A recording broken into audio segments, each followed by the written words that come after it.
అందరికీ నమస్కారం. ఈ వీడియోలో శిలప్పదికారంలోని కన్నగి గురించి తెలుసుకుందాం. శిలప్పదికారం అనేది ఒక తమిళ కావ్యం. దానిని నేను తెలుగులోకి అనువదించి చెబుతున్నాను. ఈ కథలో ముఖ్యంగా 3 కథాపాత్రలు ఉన్నాయి. వాళ్ళెవరంటే మొదటగా కన్నగి, రెండవది కన్నగి భర్త కోవలన్, మూడవది కోవలన్ ప్రేయసి మాధవి. వీళ్ళ ముగ్గురి చుట్టూనే ఈ కథ జరుగుతుంది. అందుకే వీళ్ళ ముగ్గురి గురించి ముందుగానే చెప్తున్నాను. 2000 సంవత్సరాల ముందు చోళ దేశమునకు ముఖ్యమైన నగరంగా ఉండే పూంబుహార్ అనే కావేరీ పట్టణంలో పడవ వ్యాపారం చేసే చాలా వర్తక వ్యాపారులు ఉండేవాళ్ళు. వాళ్ళలో మాసాత్తువన్, మానాయగన్ ఇద్దరు వ్యాపారులు చాలా స్నేహంగా ఉండేవారు. అందువల్ల వాళ్ళ వారసులకి పెళ్లి చేసి వియ్యంకులవుదాం అనుకుంటారు. అదేవిధంగానే మాసాత్తువన్ కొడుకు కోవలన్కు మానాయగన్ కూతురు కన్నగికి పెళ్లి చేస్తారు. పెళ్లి తర్వాత కోవలన్ కన్నగి చాలా అన్యోన్యంగా జీవించేవారు. ఇలా ఉండగా అదే నగరంలోని చిత్రాపతి అనే గొప్ప కళాకారుడు ఉండేవాడు. అతని కుమార్తె పేరు మాధవి. ఆమె సంగీతం, నాట్యం మొదలైన కళల్లో చాలా నైపుణ్యంగా ఉండేది. చిత్రాపతి తన కూతురైన మాధవి అరంగేట్రం ఆ నగర రాజు ముందు చేయించాలని ఆశపడేవాడు. దానికి కావలసిన అనుమతి కూడా తీసుకుంటారు. ఆ ఊరి ప్రజలంతా మాధవి అరంగేట్రం చూడాలని ఎదురు చూశారు. అందులో కన్నగి భర్త కోవలన్ కూడా ఉండేవాడు. కోవలన్ సంగీత నృత్య ప్రదర్శనలలో చాలా ఆసక్తి ఉన్నవాడు. మాధవి తన అందచందాలతో ఆ నగర రాజు మరియు ప్రజల ముందు నాట్య ప్రదర్శన చేసింది. నాట్యం ముగిసిన తరువాత రాజు మాధవికి 1000 బంగారు నాణాలను, నవరత్నాలున్న హారాన్ని కానుకగా ఇస్తాడు. చిత్రాపతి తన కూతురికి పెళ్లి చేసే సమయం ఆసన్నమైందని ఆ నవరత్నాల హారాన్ని 2 వెల ఇచ్చి ఎవరైతే కొంటారో వారికి మాధవినిచ్చి పెళ్లి చేస్తానని చాటింపు వేయిస్తాడు. ఆ చాటింపు విన్న ఆ ఊరిలోని మగవాళ్ళందరూ మాధవి అందచందాలు, ఆమె నృత్య నైపుణ్యం తెలిసినా కూడా వారి దగ్గర రెట్టింపు ధర ఇచ్చి ఆ హారాన్ని కొనలేక మౌనంగా ఉండేవారు. ఈ విషయం తెలుసుకున్న కోవలన్ తనకి పెళ్ళి అయ్యిందని, తన కోసం తన భార్య అయిన కన్నగి ఇంట్లో ఉందన్న విషయం మరిచి, నేను ఈ పూంబుహార్ నగరంలో పెద్ద వ్యాపారస్తుడి కొడుకుని, నా దగ్గర చాలా డబ్బు ఉంది, నేనెందుకు మాధవిని పెళ్లి చేసుకోకూడదు అని ఆలోచిస్తాడు. వెంటనే కోవలన్ రెట్టింపు వెల ఇచ్చి ఆ హారాన్ని కొంటాడు. చిత్రాపతి కోవలన్ పెద్ద వ్యాపారస్తుడి కొడుకని తెలుసుకొని డబ్బు వ్యామోహంలో కోవలన్ పెళ్లి అయిన వాడని తెలిసి కూడా మాధవిని బహుమతిగా ఇస్తాడు. అతని ప్రేమకు మాధవి ముగ్ధురాలవుతుంది. ఆ రోజు నుంచి కోవలన్ మాధవి ఇంట్లోనే ఉండేవాడు. ఆమెతో సంతోషంగా ఉంటూ కన్నగిని పూర్తిగా మర్చిపోతాడు. మాధవి కూడా అతన్ని భర్తగా భావించి గౌరవాభిమానాలతో ఉండేది. ఇలా కొన్ని రోజులు గడిచాక కోవలన్ దూరం అవడంతో కన్నగి దుఃఖానికి అంతు లేకుండా పోయింది. భర్త మీది చింతతో ఆభరణాల మీద, అలంకారాల మీద మనసు ఉంచేది కాదు. ఇంత కష్టంలో ఉండి కూడా తన భర్తను కానీ భగవంతుని కానీ దూషించకుండా ఓర్పుతో సహించేది. కన్నగి ఇంటి నుంచి బంధువులు చాలామంది మాధవి ఇంటికి వెళ్ళి కోవలన్ని ఇంటికి రమ్మని పిలిచేవారు. ఇక్కడ కోవలన్కి ఇంటికి వెళ్ళే ఉద్దేశమే లేకుండా ఉండేది. కానీ కన్నగి తన భర్త ఈరోజు వస్తాడు, రేపు వస్తాడు అని చిన్న నమ్మకంతో ఏడుస్తూ ఎదురు చూసేది. ఇక్కడ కోవలన్ మాధవినే లోకంగా మాధవి ఇంట్లో జీవించేవాడు. తనకెప్పుడంతా డబ్బులు, ఆభరణాలు కావాలో ఇంటి నుంచి తెప్పించుకొని మాధవి కుటుంబానికి ఆడంబర ఖర్చులు పెట్టేవాడు. ఇందువల్ల కోవలన్ కన్నగి కోసం, జీవితంలో సంతోషంగా గడపడం కోసం సంపాదించిన డబ్బుని కరిగించేస్తాడు. అప్పుడు మాధవి కోవలన్ తన కోసం ఎంత ఆడంబరంగా ఖర్చు పెడుతున్నాడని కోవలన్కి ప్రేమ, గౌరవం ఇస్తూ అతని కోరికలు తీర్చేది. అతన్ని దేవుడిగా ఆరాధిస్తూ సేవలు చేస్తూ కోవలన్ని 1 నిమిషం కూడా విడవకుండా సంతోషంగా చూసుకునేది. అప్పుడు కోవలన్కు మాధవికి అందమైన ఒక ఆడబిడ్డ పుడుతుంది. ఆ పాపకి మణిమేఖలై అని పేరు కూడా పెడతారు. అప్పుడు పూంబుహార్లో ప్రతి సంవత్సరం పంటలు బాగా పండాలని చేసే ఇంద్రోత్సవంలో పాల్గొనడానికి కోవలన్ మరియు మాధవి వెళ్తారు. అక్కడ వెళ్ళి సముద్ర తీరాన ఉన్న ఒక గూడారంలో నివసిస్తారు. అప్పుడు మాధవి కోవలన్కు తాను శృతి చేసిన వీణను ఇస్తుంది.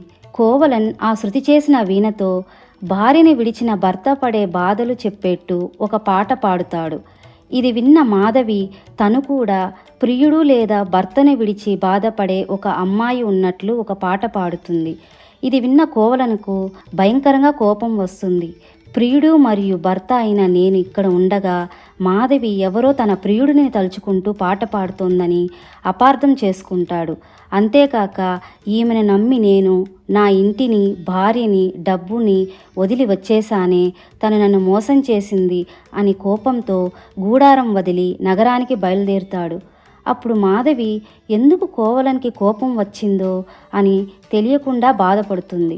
ఆ భయంతోనే కోవలన్ వెనుకనే వెళ్ళి తిరిగి రమ్మని ప్రాధేయపడుతుంది. కానీ కోవలన్ మాధవిని పట్టించుకోకుండా ఒంటరిగా వదిలేసి నగరానికి వెళ్ళిపోతాడు. అతని వెనకాలే ఇంటికి వెళ్ళిన మాధవి తను ఆ పాట పాడినందువల్లనే కోవలన్కి కోపం వచ్చిందని అర్థం చేసుకుంటుంది. ఆ తర్వాత మాధవి ఒక కవితను రాసి తన చెలికత్తె ద్వారా కోవలన్కి పంపిస్తుంది. కానీ ఆ కవితను చదవకుండా కోవలన్ ఆ కవితను చింపి పారేస్తాడు. అంతేకాకుండా మాధవి గురించి తిట్టి ఆ చెలికత్తెని పంపించేస్తాడు. విషయం తెలుసుకున్న మాధవి ఈరోజు కాకపోయినా ఏదో ఒక రోజు తన కోసం వస్తాడని తన మనస్సుని సమాధానపరుచుకుంటుంది. అప్పుడు కోవలన్ తన భార్య అయిన కన్నగిని కలుసుకోవడానికి ఇంటికి వెళ్తాడు.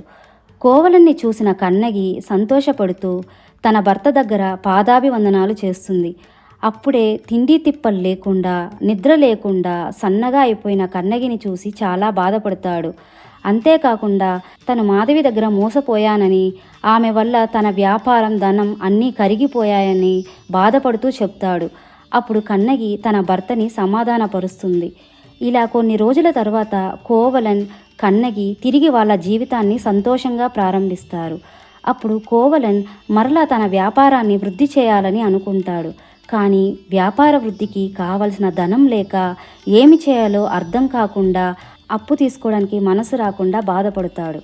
అప్పుడు కన్నగి, మీరు మనసు కష్టపెట్టుకోవద్దని, ఎవరి దగ్గర చేయి చాపొద్దని, నా దగ్గర 2 ఖాళీ అందెలున్నాయి, అవి చాలా విలువైనవి, అవి తీసుకెళ్ళి వ్యాపార వృద్ధి చేయమని చెప్తుంది.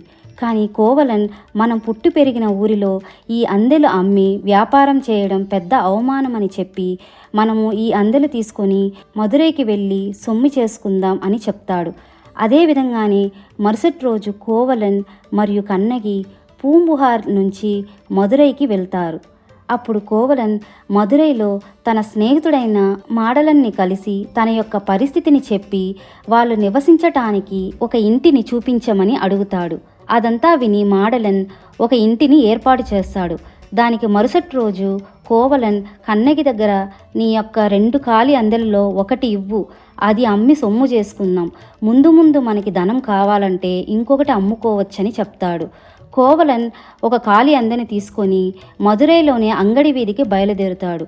అప్పుడు మదురైలోని ఒక రాజకంసాలి మహారాణి యొక్క ఖాళీ అందెలోని ముత్యాలను అమ్మేసి ఖర్చు పెట్టేసి ఆ అందెల గురించి రాజు అడిగినప్పుడు అవి తన దగ్గర భద్రంగా ఉంచినప్పుడు ఎవరో దొంగ వచ్చి దొంగతనం చేశాడని చెబుతాడు. ఆ రాజు ఆ దొంగను పట్టుకోవడానికి రాజకంసాలికి 1 వారం సమయం ఇచ్చి, దొంగ కాని దొరకకపోతే నీవే ఆ దొంగతనం చేశావని నిరూపణ అయ్యి నీ తల తెగి పడుతుందని హెచ్చరిస్తాడు. రాజు నుండి ఎలా తప్పించుకోవాలని రాజకంసాలి ఆలోచిస్తున్న సమయంలో కోవలన్ తన ఖాళీ అందెను అమ్మి సొమ్ము చేసుకోవాలని రాజకంసాలి దగ్గరికి వస్తాడు. కన్నగి ఖాళీ అందే, మహారాణి ఖాళీ అందే ఒకే విధంగా ఉండడం వల్ల రాజకంసాలి సంతోషపడి కోవలన్ని, నువ్వు ఇక్కడే ఉండు, నేను తిరిగి వస్తానని చెప్పి ఆ ఖాళీ అందెని తీసుకొని రాజు దగ్గరికి వెళ్తాడు. అక్కడ రాజుని కలుసుకొని మహారాణి ఖాళీ అందె దొరికిందని, ఆ దొంగ దొరికాడని రాజుకి చెప్తాడు. రాజకంసాలిని నమ్మిన ఆ రాజు దొంగ తల నరికివేయమని ఆదేశిస్తాడు. రాజు ఆదేశం ప్రకారం రాజభటులు కోవలన్ని ఏ కారణం అడగకుండా, విచారించకుండా కోవలన్ యొక్క తలని నరికివేస్తారు. అప్పుడు రాజకంసాలి యొక్క మోసం ఎవ్వరికీ తెలియకుండా పోతుంది. మరుసటి రోజు కోవలన్ ఇంటికి రాలేదని కన్నగి చాలా భయపడుతుంది. అలానే 2 రోజులు ఎదురు చూస్తుంది. అప్పుడు ఊరి ప్రజలంతా కోవలన్ అనే దొంగ చంపబడ్డాడని గుసగుసలాడేవారు. అది విన్న కన్నగి భయపడి వణికిపోతుంది. ఆ భయంతోనే కోవలన్ చంపబడిన ప్రదేశానికి వెళ్ళి కన్నీరు మున్నీరుగా ఏడుస్తుంది. ఏడుస్తూనే ఇప్పుడే దీనికి కారణమైన ఆ రాజుని న్యాయం అడుగుతానని, నాకు న్యాయం దొరికాకే నా ప్రాణం నా శరీరం నుండి వేరవుతుందని శపథం తీసుకొని ఏడుస్తూ రాజు ముందర నిలబడుతుంది. అప్పుడు రాజు కన్నగిని చూసి, ఎవరమ్మా నీవు, నీకొచ్చిన సమస్య ఏంటి అని అడుగుతాడు. అప్పుడు కన్నగి, మీ వల్ల చంపబడ్డ కోవలన్ బారిని అని చెబుతుంది. ఇది విన్న రాజు, కోవలన్ ఒక దొంగ, అందుకే చంపబడ్డాడు అని చెబుతాడు. అదే న్యాయం అని కూడా అంటాడు. అప్పుడు కన్నగి, రాజా, అది నీ భార్య అందెలు కాదు, నాది అని అంటుంది. అమ్మా, రాణి అందెలోపల ముత్యాలున్నాయి అంటాడు రాజు. కానీ నా అందెలోపల నవమాణిక్యాలున్నాయి అంటుంది కన్నగి. కావాలంటే ఆ అందెని పరీక్షించండి అంటుంది. అదేవిధంగా కోవలన్ దగ్గర నుండి తీసుకొచ్చిన అందెను రాజు కింద వేసి విసిరి కొడతాడు. దానిలో నుండి నవమాణిక్యాలు కింద పడతాయి. అది చూసిన రాజు ఆశ్చర్యపోతాడు. అప్పుడు కన్నగి తన దగ్గర ఉన్న ఇంకొక అందెని విసిరి కొడుతుంది. దానిలో నుండి కూడా నవమాణిక్యాలు బయటపడతాయి. అప్పుడు రాజు తను చేసిన తప్పు తెలుసుకొని నిశ్చేష్టుడై, ఒక కంసాలి మాటలు విని ధర్మవిరుద్ధంగా ప్రవర్తించానే, ఈ రాజ్యానికి రాజుగా ఉండే యోగ్యత తనకు లేదని, ఇంతటితో తన జీవితం ముగిసిపోవాలని దుఃఖిస్తూ అక్కడికక్కడే మరణిస్తాడు. ఇది చూసిన రాణి కూడా దుఃఖాన్ని భరించలేక రాజు పాదాల దగ్గరే ప్రాణాలు వదిలేస్తుంది. కోపం తగ్గని కన్నగి సభ నుండి బయటకు వచ్చి, నేను నా భర్త సంతోషంగా కలిసి ఉండాలని ఈ ఊరు వచ్చాము, కానీ ఇక్కడ విచారణే చేయకుండా అమాయకుడైన నా భర్తని చంపేశారు. అందువల్ల ఈ ఊరి ప్రజలంతా కాలి మసి అవ్వాలి అని శాపమిస్తుంది. అదేవిధంగా పతివ్రత అయిన కన్నగి శాపం ఫలించి మధురయంతా అగ్నిజ్వాలలతో అంటుకుంటుంది. అగ్నిజ్వాలలతో అంటుకొని సకల సౌభాగ్యాలతో కూడిన ఆ నగరం అగ్నిలో నాశనమవుతుంది.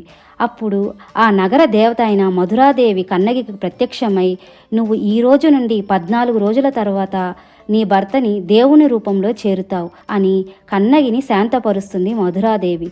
కన్నగి ఆ ఊరు వదిలి రాత్రి పగలు ప్రయాణం చేసి తిరుచంగుండ్రం నగరానికొచ్చి అక్కడ ఒక పెద్ద కొండ మీదకి వెళ్ళి ఒక చెట్టు కింద ఎదురు చూస్తుంది తన భర్త కోసం. దేవతలు కోవలన్ను దేవరథంలో తీసుకొస్తారు. దేవరథంలో కూర్చొని తన భర్తతో పాటు కన్నగి స్వర్గానికి వెళుతుంది. అప్పటి నుండి ఆ తిరుచంగుండ్రంలోని ప్రజలు కన్నగిని దేవతలా పూజించి గుడి కడతారు. ఈ రోజుకి కూడా అక్కడ కన్నగి పూజింపబడుతోంది.